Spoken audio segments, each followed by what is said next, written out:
Good morning, everyone. I hope that you all are doing the best you can, staying warm. I am in my kitchen at home and I am desliming okra. Typically, I do not, that's not what I do.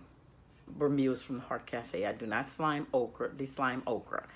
I I prepare the gumbos now, vegan, gluten-free, traditional gumbos. I do that part. My sister-in-law is our commissary chef, and she handles all of our crab cakes. She's the master. She prepares the recipes. She ensures the safety of the product from getting it in, storing it, getting it prepared, and then flash frozen for our staff to use for service when you place your order. So it's really comes in fresh, clean, and beautiful, and she does an excellent job. But it's freezing now, so we are in this vortex. I want to acknowledge Texas. We are thinking about you. I am. I'm horrified. I am feeling blessed that I'm not in that experience. We've had our share. I I pray for the best for all of you. I pray for you to find the resources, each and every one of you, that you need to keep your family safe. Be optimistic. This is going to pass. Don't panic, please. Do the best that you can. And I pray that these resources get to you so quickly. So, with that being said, know that you are thought of, and I'm feeling very empathetic about your condition.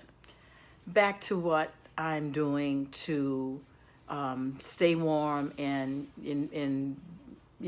appreciate what I have in this home today. I appreciate the heat. I'm grateful for that. So I'm going to do a simple task because we're running low on vegan gumbo. I had to check this morning. We've been closed for 2 days. And some's like, well, okay, we're not using product a lot. But James is my son. He's the general manager. Uh, we were closed for the last 2 days. But James went into work last night. And he brought supplies in. And he opened up the kitchen from maybe 8 p.m. until midnight. So I hope he had decent sales for his efforts. But it doesn't matter. He was there and available to you, to serve you, and to keep our business afloat. I'm grateful, James. Back to the okra. Okay, so I started a batch. This is what it looks like when I sprayed. I rinsed and sprayed it. So let's go back to the beginning. I do have some in the sink. Okay, first I start off with frozen okra. This is a 28-ounce bag. I buy frozen okra because we do so much. We have to cook so much of it and so often. And really, fresh okra would be prohibitive. We would not be able to pass the cost on to you, our customers. We would love to do fresh organic okra. That's not available to us here in New Orleans. But if someone knows and it's affordable, please contact Marilyn Doucette or my staff at Meals from the Heart Cafe, 504-525-1953. I never call it.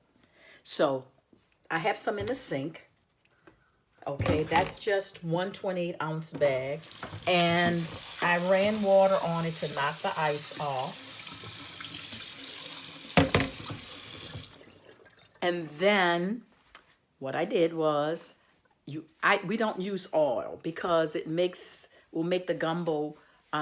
We don't use olive oil, vegetable oil, avocado oil, any oil other than a cooking spray. And we spray the bottom of the pan first. We spray the bottom of the pan, and then I put a layer of okra in the pan, and then I spray the top of that, blend it in, and then I spray the top of it and blend it in again.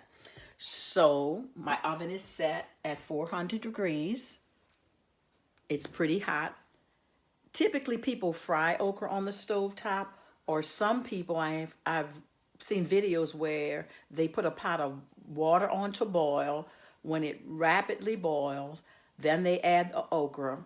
I think bring it to another boil, and then let it cook for 2 minutes in that boiling water. Immediately pour the water off, and that's their process for desliming. When I was growing up, I used to look at gumbos that had so much oil floating around in it. My mom would put the pot in the refrigerator and at the next day skim it off because it would be solid blocks. But we don't do that today. Joanne, our commissary chef, does this process, and it may take a while, but she's doing other tasks, so it doesn't matter. Okay, so this will cook in the oven. It'll probably take, in my oven, about an hour and a half. That's a lot. So I can get 56 ounces times 2 in the oven because I have 2 racks, and let it cook. And I'll do other things, and you can do it too. So I'll come back and at some point and just show you what it looks like. But that's it. It will not be oily. It'll be really good. Peace and love, Chef Doucette.